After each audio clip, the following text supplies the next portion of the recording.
Cooking with pork is like a painter with a blank canvas, and today I've got a really interesting recipe for you. It's pork chops with butternut squash and apples. So I've started by seasoning my pork chops with salt and pepper, and now I will cook them in the pan until they're browned nicely on both sides, then put them back on a plate and keep them warm.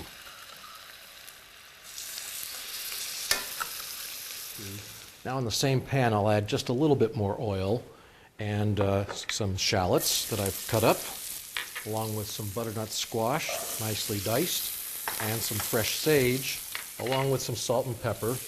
And I'll cook it for about 2 or 3 minutes until the squash starts to soften.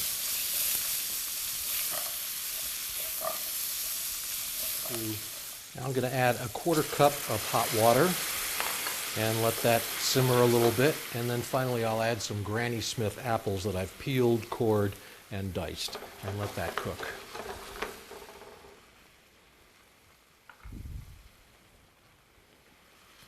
Now I'll add the pork chops back to the mix and add some store-bought champagne vinaigrette, and we'll let it cook until the squash softens.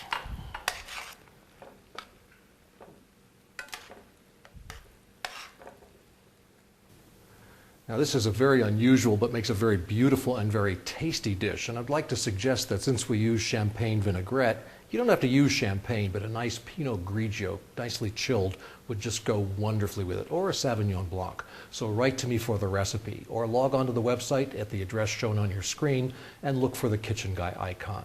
I'm Chef Jim. Thanks so much for watching Kitchen Guy, the tastiest 2 minutes in television. Come and join me next time.